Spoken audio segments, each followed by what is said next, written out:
قرآني في قلبي دوما يغمرني من فيض ضياء آيات المولى تدفعني نحو العليا والكون তোমার ধর্মগ্রন্থের রেফারেন্স দিয়ে জবাব দাও। তোমার রাষ্ট্রে, হিন্দু ধর্মের রাষ্ট্রে একজন মুসলমান আল্লাহ প্রদত্ত অধিকার অনুযায়ী গরু জবাহ করে গরুর গোশত ভক্ষণ করতে চায়।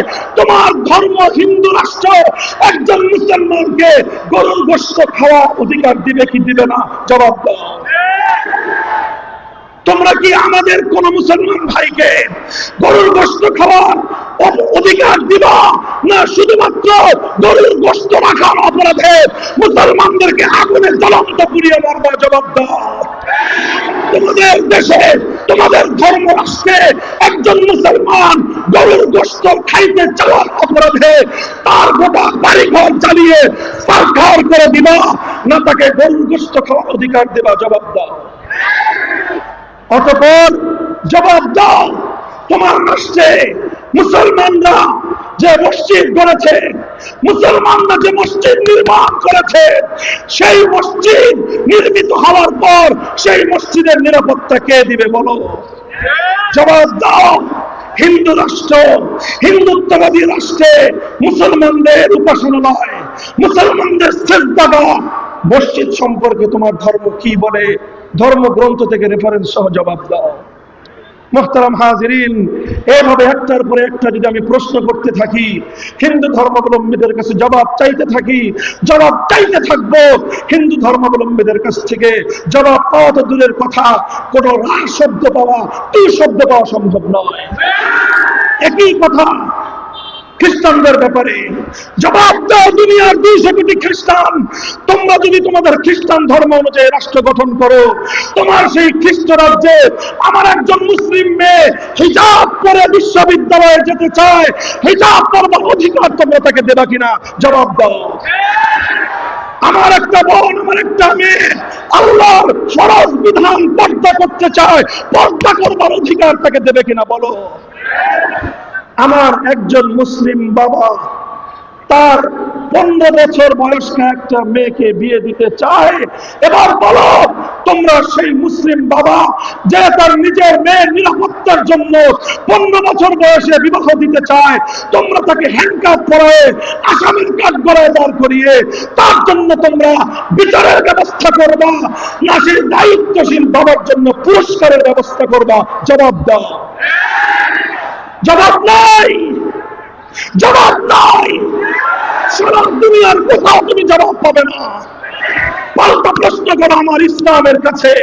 যদি প্রশ্ন করো মুসলিম রাষ্ট্রে অমুসলিমের কি অধিকার, আমি বলবো আমার নবীর হাদিস, লাহুম মা লানা ওয়া আলাইহিম মা আলাইনা, আল খামরু লাহুম কাল খাল্লি লানা ওয়াল খিনজিরু লাহুম কাশশাতি লানা। আমরা বলবো তুকাতালু মিন ওয়ারাইহিম।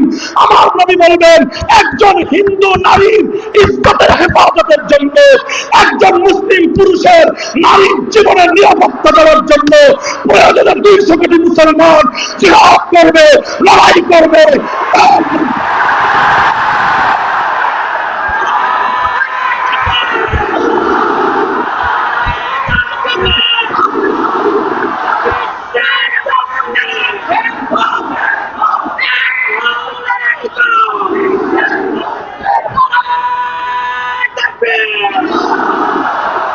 আমরা জিজ্ঞাসা করেছিলাম, হিন্দু ধর্মাবলম্বীরা, তোমার রাষ্ট্রে একজন মুসলমান যদি গরু জবাই করে খেতে চায়, তুমি কি করবা?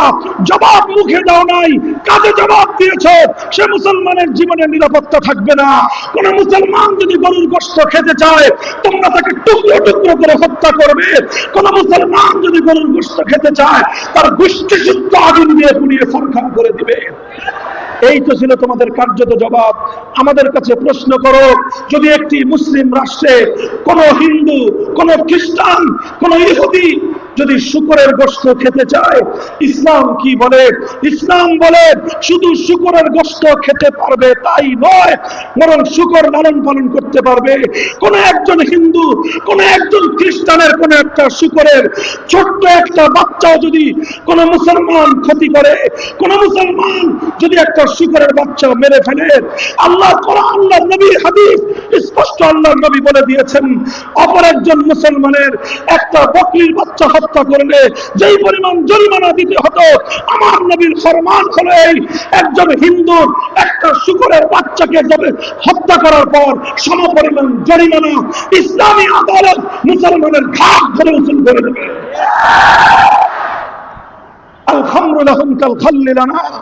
একজন মুসলমান ইসলামী রাষ্ট্রের মধ্যে যেরকম ম্যাঙ্গো জুস পান করতে পারে, শরবত পান করতে পারে, রুহ আফজা পান করতে পারে, সে ট্যাং শরবত পান করতে পারে, যে কোনো ফলের জুস যে কোনো মুসলমান পান করতে পারে, মুসলমান যেভাবে ইসলামী রাষ্ট্রে জুস পান করার অধিকার রাখে, একজন হিন্দু নাগরিক একটা ইসলামী রাষ্ট্রের মধ্যে মদ পান করার অধিকার রাখে। একজন খ্রিস্টান ইসলামী দেশের মধ্যে মদ পান করার অধিকার রাখে। মুহতারাম হাজিরিন, এভাবে একটার পর একটা বলে যাব। শুরুই তো করলাম শুয়োরের বাচ্চার মদের থেকে। ইসলাম তোমার শুকরের অধিকার, শুকর খাওয়ার অধিকার দিয়েছে। ইসলাম তোমাকে শুকর পালন করার অধিকার দিয়েছে। ইসলাম আর কি না দিয়েছে সেটা বলো তুমি। বলো তোমার ধর্ম পালন করবার অধিকার। আমি বলবো ইসলাম তোমাকে ধর্ম পালন করবার অধিকার দিবে।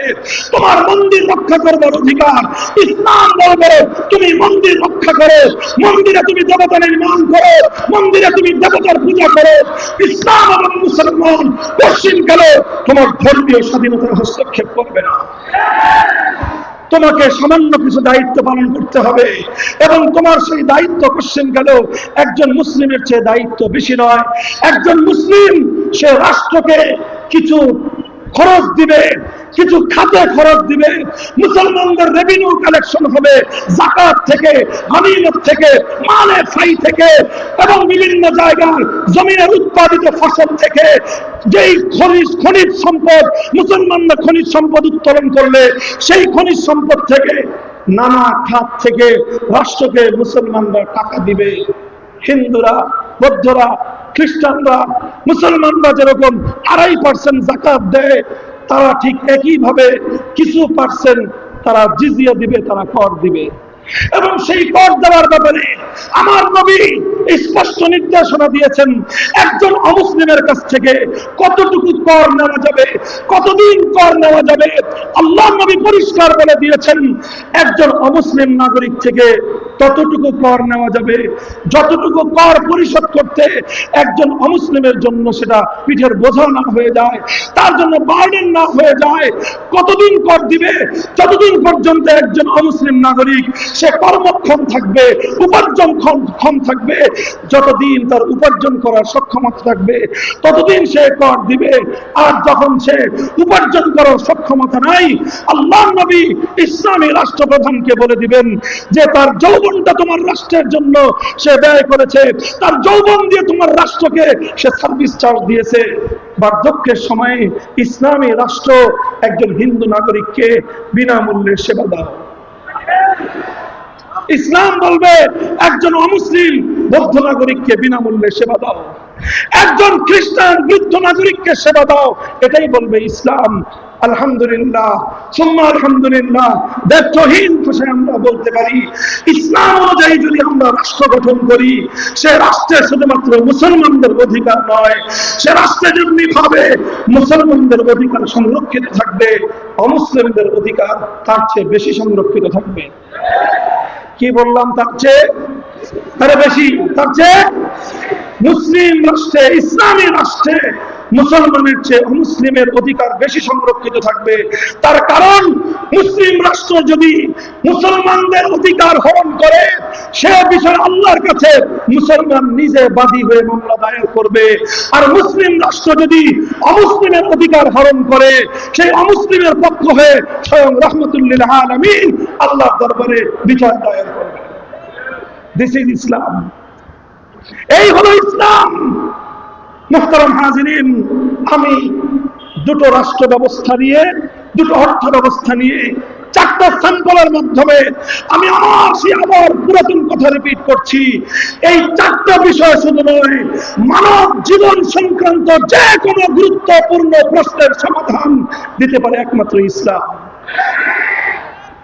এই জন্য ইসলামই কেবল দাবি করতে পারে আমি যেহেতু দিতে পারবো, আমি যেহেতু দায়িত্ব নিতে সক্ষম, আমি যেহেতু নিরাপত্তা দিতে পারবো, আমি যেহেতু সারা দুনিয়ার মানুষকে সর্বশ্রেষ্ঠ ব্যবস্থা উপহার দিতে পারবো, এজন্য আমার পক্ষেই এই দাবি করা মানায় আমরা রাষ্ট্র চাই, ইসলামী রাষ্ট্র চাই। আমরা একটাই রাষ্ট্র চাই, সেই রাষ্ট্রের নাম আমরা রাষ্ট্র চাই